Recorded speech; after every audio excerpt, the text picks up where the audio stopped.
นี่คือเงินที่ได้จากการขายมันในงวดนี้ทุกคนสำหรับคนอื่นมันอาจสิบ่หลายปานใดแต่ว่าสำหรับคนที่หาเงินด้วยเหือแห้งคือเฮาก็ถือว่าหลายสมควรเติบอยู่อาชีพเฮ็ดสวนเป็นอาชีพที่เมื่อยทั้งตากแดดตากฝนกว่าสิได้เงินมาใส่แต่ละกีบแต่ละก้อนบางครั้งลงทุนไปบักหลายๆแถบสิบ่ได้กำไรก็มีบางปีมันงามแต่ได้ราคาต่ำมื้อนี้เฮาสิพาทุกคนมาเบิ่งบรรยากาศในการขายมันว่าสิมีขั้นตอนหยังแหน่กว่าสิได้เงินมาใส่แต่ละกีบแต่ละก้อนนี่ว่ามันเมื่อยสำหรับทุกคนตอนนี้เฮากำลังเอามันขึ้นรถเพื่อสิเอาไปขายเต็มรถที่ทุกคนเห็นอยู่ตอนนี้ก็น่าจะประมาณ1ต้นอย่างไวสุดก็8-9 เดือนทุกคนเฮาจังสิได้โลกมันเฮามันที่เฮาแก่ไปขายในตอนนี้อายุก็สิประมาณ50 เดือนหลังจากมือปลูกจนหอดมือขายอายุเฉลี่ยก็ประมาณ1 ปีทุกคนหลังจากคนมันมาหอดล้านแล้วเฮาก็รอท่าขึ้นซิ่งเพื่อสิมาติดสั่งน้ำหนักว่ามันเฮาสิได้หลายปานใดน้ำหนักรถเฮาสิได้หลายปานใดแต่ก่อนขึ้นซิ่งต้องได้วัดความชื้นของมันก่อนส่วนว่าราคาแม่นอิงตามความชื้นของมันเฮาเลยหลังจากขึ้นซิ่งแล้วทั้งมันทั้งรถเฮาก็สิหนักประมาณนี้เลยทุกคน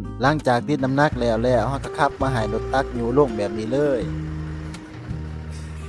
หลังจากนั้นเฮาก็มาติดน้ำหนักรถเป่าตอนขาออกเพื่อว่าสิลบน้ำหนักทั้งหมดที่เฮาติดตอนขาเข้าเมื่อลบออกแล้วเหลือน้ำหนักเท่าใดนั่นแม่นน้ำหนักมันของเฮา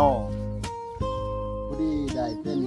9,750,000ครับอีก25,000ไปขายมันว่านนี่เนาะถ้าว่าฝนบ่ตกห้ำเฮาก็สิได้ขายไว้อยู่แต่มื้อนี้มื้อวานนี่ฝนตกห้